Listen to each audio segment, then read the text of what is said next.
푸릇푸릇한 21살 대만에 살고 있었던 샤오런 차오는 부모님 그리고 오빠와 함께 살면서 좋은 관계를 유지하고 있었습니다. 그래서 이 오빠, 여동생이 이제 성인도 됐겠다, 같이 해외여행이나 갔다 올까 생각한 거예요. 샤오런 차오, 오빠랑 일본 여행이나 같이 갔다 올까? 여행지로 일본을 선택했던 이유는요, 당시 샤오런 차오가 대학교 일본어학과 2학년이었거든요. 현지에 가서 일본어를 직접 쓰면 더 빠르게 익혀지니까 일본으로 선택했던 거예요. 이들 집안이요, 막 잘 사는 집안이 아니었어요. 그렇다 보니 부모님은 자식들의 일본 여행을 위해 돈을 모아줍니다. 그렇게 2004년 6월 24일 이 두 남매는 부모님이 주신 소정의 돈을 가지고 일본으로 떠납니다. 당시 둘 첫 해외여행이었대요. 그렇다 보니 자유여행은 아니었고 패키지였던 것 같아요. 22명의 일행들과 함께 출발, 6월 27일 도쿄에 도착했습니다. 그녀는요, 일본 후지산을 너무너무 가보고 싶었어요. 그래서 도쿄 야마나시현 근처의 한 온천 호텔에 투숙합니다.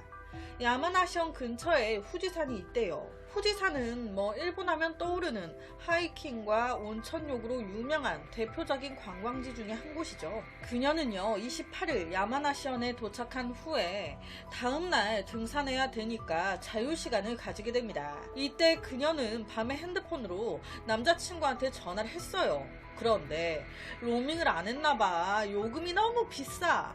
그러니까 자기 딴에 그냥 근처 슈퍼마켓에 가서 일본 지역 전화카드를 사고 싶었어요. 그런데 얼떨결에 오빠랑 이 얘기 저 얘기 하면서 술을 한 잔, 두 잔 그러다가 취해버렸네. 그냥 그대로 잠이 들어버린 거예요. 누가? 이 오빠가. 이 오빠 같은 경우는요, 너무 잠에 깊게 취해 여동생이 나간지도 몰랐대요. 그렇게 새벽 3시경 이 오빠가 잠결에 살짝 깼는데 여동생 샤오런 차오가 자리에 없네. 그러니까 이때 순간적으로 일행 중에 한 명이랑 친해진 것 같더만은 곳에 수다 떨러 앞에 잠깐 나갔나 보네. 대수롭지 않게 생각하고 넘깁니다. 금방 들어오겠지. 그렇게 다음날 아침 8시가 됐습니다. 딱 일어났는데 뭐야, 아직도 안 들어왔어? 없어. 그러니까 바로 샤오런 차오에게 전화했죠. 전화도 안 받아. 바로 투어 가이드에게도 물었습니다. 내 여동생 못 봤냐? 못 봤대. 아니, 이것 자체가 이상하잖아요. 자기 나라도 아닌 타국인데 연락도 안 되고 아무 말도 없이 어딘가로 혼자 갔을 애가 아닌데. 오빠는 바로 여행사에 연락했습니다. 여동생이 사라졌다, 찾아달라. 그런데 여행사 태도가 완전 빡치는 거예요. 어디 요 앞에 바람 쐰다고 구경하고 온다고 나간 거 아니에요? 아니면 다 같이 이동하고 하는 게 짜증나서 혼자 여행하겠다고 무책임하게 혼자 가버린 거 아니에요? 아무래도 샤오런 차오가 자발적으로 팀에서 이탈한 것 같다고, 이 부분에 대해서는 자기네들 어떠한 책임도 져줄 수가 없다고만 말을 하는 거예요. 우선 책임 회피하기 바빠. 와, 어떡합니까? 이 오빠 일본 경찰에 전화합니다. 다행히도 일본 경찰은 이를 무시하지 않아요. 이 오빠는요, 제 동생은 후지산을 제일 기대하고 있었다. 그런 애가 아무 말도 없이 지금까지 안 온다는 건 말도 안 된다. 말도 안 통하는 낯선 나라에서 말 한마디도 없이 어딜 갔다는 거냐. 이곳에 아는 지인도 없고 동반자도 나밖에 없다. 그리고 여권과 필수 가방을 안 챙겨 나간다는 게 말이 되냐. 이건 100% 무슨 일이 벌어진 게 분명하다. 처음에 경찰은요, 여동생이 이제 일본이 궁금해서 저녁에 바람 쐬면서 한 바퀴 돈다고 나왔는데 길을 잃은 거야. 그래서 헤매고 있지 않을까 생각했습니다. 그런데 지금 10시간이 지났어요. 호텔 근처를 다 뒤져도 아무것도 안 나와. 그리고 나이가 무슨 초등학생입니까? 21살이에요. 진짜 길을 잃었다 한들 방법 하나 못 찾겠습니까? 거기다 제가 뭐라고 했습니까? 이 샤오런 차오 일본어 학과 2학년이었어요. 잘 하진 못하더라도 기본적인 건 하는 여자였습니다. 시간이 지나가면 갈수록 너무 불안해져. 혹시 내 여동생 납치된 거 아니야? 호텔 부근부터 차근차근 수색을 시작한 경찰은 저녁에 바람 쐬러 나온 거죠. 그런데 납치가 된 거예요. 이 근처에 사는 주민 누군가의 집으로 납치, 끌려간 게 아닐까. 그래서 인근 주민들도 다 탐문수사했습니다. 하지만 별다르게 단서가 될 만한 건 나오지 않아요. 이에 경찰은 인근 전체에 실종자 전단지를 붙입니다. 하지만 이것도 무용지물. 이에 이 오빠는요, 바로 언론사에 연락해요. 우리 동생 찾을 수 있게 TV 뉴스하며 신문 여러 곳에 올려달라고, 노출시켜달라고. 야마나시어는요, 치안을 되게 중요시하고 제일 신경을 많이 써 안전한 지역이라고 많이 알려진 곳이라고 해요.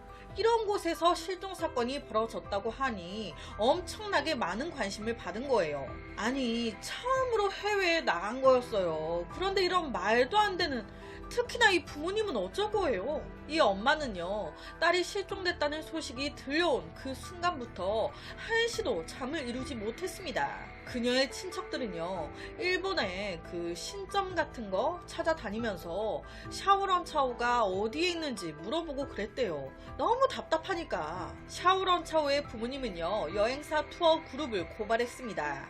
여행사, 여행단은 지금 일원 중 한 명이 실종된 걸 알면서도 계속 여행을 이어가고 우리 딸을 찾기 위한 노력 아무것도 해주지 않았다. 야마나시현 안전한 거 맞냐? 그런데 여행사 입장에서도 나머지 사람들이 또 있었잖아요. 다 돈을 주고 온 입장이니까 실종됐다고 그냥 다 돌아가시라 라고 할 수도 없는 난감한 상황이었겠죠. 하지만 앞서 그랬잖아요. 이 오빠가 여행사에 얘기했을 때 자기 책임 전가하기 바빴다고. 네 딸, 네 동생 탓이야. 우린 몰라. 라고 나오니 아무래도 거기서 더 화가 나지 않았을까 싶습니다. 실제 이 사건이 일본 내에서 엄청 난리가 났었대요. 그래서 일본 관광업이 이 사건으로 인해 좀 타격을 입었다고 하더라고요. 일본 경찰은요, 전담반을 꾸려 수색 범위를 확대함과 동시에 경찰 수백 명이 동원됩니다. 그녀가 갔을 만한 곳 다 뒤져요. 아까부터 계속 뒤진다고 제가 언급하잖아요. 이 말만 몇 번째야. 계속 뒤진 거예요. 그러다 중요한 제보자가 한 명 나타납니다. 자기 친구가 이 범행을 저지른 범인 같다는 거예요. 그 친구와 자기가 저녁에 차를 타고 가다가 혼자 갓길로 걷고 있는 여자 한 명 발견. 그 여자한테 말을 걸었고 곧바로 차로 납치해버렸다는 겁니다. 그 후에 죽여버렸다고. 아주 중요한 제보죠. 경찰은 바로 그럼 그 말해준 그 친구 누구냐? 와타나베 타카히로요. 그는 25살 남자로 무직 동네 이웃이었습니다. 바로 그의 행방을 쫓는데 와우, 이놈 도쿄 신주쿠로 도망가 있네. 뛰어봤자죠. 얼마 안 가 바로 체포합니다. 야, 네가 샤오런차오 납치했지. 그리고 죽인 거 아니야. 이놈은요, 의외로 바로 인정해요. 아, 어떻게 알았지? 네, 제가 죽였어요. 실제 그녀의 시신은요, 근처의 한 고속도로 옆 비탈진 한 숲속에서 발견됐습니다. 이 시신이 발견되고요, 부모님도 부모님이지만 이 오빠가 정말 너무 힘들어했대요. 왜냐? 자꾸 죄책감이 드는 거예요. 내가 일본에 가자고 했는데 내가 일본 같이 가자고만 안 했어도 내 동생 살았을 거 아니야. 자꾸 이런 생각들 때문에 동생 시신이 발견되고 얼마 안 가서 본인 또한 스스로 생을 마감하려고 몇 번을 시도한 거예요. 아니, 자기가 잘못한 게 아니잖아요. 이 썩을 새끼가 잘못한 거지. 죄책감은 이놈이 들어야지. 당시 발견된 시신 상태는요, 얼마나 폭행을 당한 건지 머리하며 얼굴하며 몸에 멍이, 그리고 목이 졸린 흔적이 남아있었습니다. 사망 사인은 질식사. 그렇다면 그날 밤 도대체 무슨 일이 있었던 걸까? 와타나베 타카히로 왈, 그날 밤 자기가 차를 타고 가고 있는데 저 갓길에 여자 한 명이 손을 막 흔들더라는 거예요.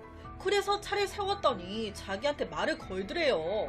그러곤 샤오런차오가 스스로 자기 차에 탔다는 겁니다. 그리곤 둘이 동의하에 성관계를 가졌다는 거예요. 목이 졸리고 몸에 멍이 든 거? 이거는 본인이 원했다는 겁니다. 하면서 막 날 때려줘, 내 목을 졸라줘.